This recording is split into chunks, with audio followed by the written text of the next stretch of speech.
Christine Béroux essaye d'aller bien. Oui, mais puisque vous êtes une personnalité feel good, votre pièce, j'imagine, est très feel good. C'est vrai. Et ça n'aura échappé à personne. L'actualité n'est pas terrible. Des gens meurent en Syrie, on est en train de détruire la planète. Les Français précaires sont de plus en plus précaires. Et pour couronner le tout, il y a déjà plus de galettes d'héros à la boulangerie. Alors, comment aller bien quand même ? Eh bien, c'est maintenant l'heure des tutos de Christine. C'est le meilleur moment de l'émission. Ça, c'est toi qui le dis. Hein. Alors, ma mère aussi. Alors, pour commencer, une technique que j'aime beaucoup, c'est mettre ce qui nous tracasse par écrit. Vous prenez une feuille, vous écrivez tout ce qui vous passe par la tête et ensuite la feuille, surtout, vous la jetez. Vous ne faites pas comme Emmanuel Macron, vous l'envoyez pas à tous les Français. Ensuite, il faut apprendre à méditer et on va le faire ensemble. Voilà. Chers auditeurs, prenez une grande inspiration et fermez les yeux. Videz votre cerveau, ne pensez à rien. Faites ce que l'on appelle dans le jargon une Nadine Morano.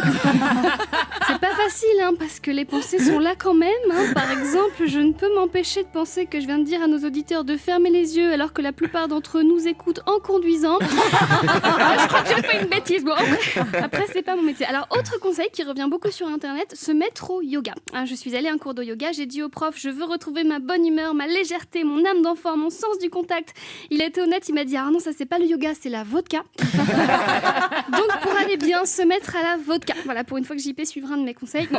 Alors, pour ceux qui veulent aller bien en changeant de vie, il faut miser sur de petits changements. Par exemple, moi, rappelez-vous, je voulais tout plaquer pour écrire un album de chansons véganes. Je sais pas si vous étiez là à l'époque. Alors, j'ai présenté mon premier single à des producteurs, c'était mon futur hit.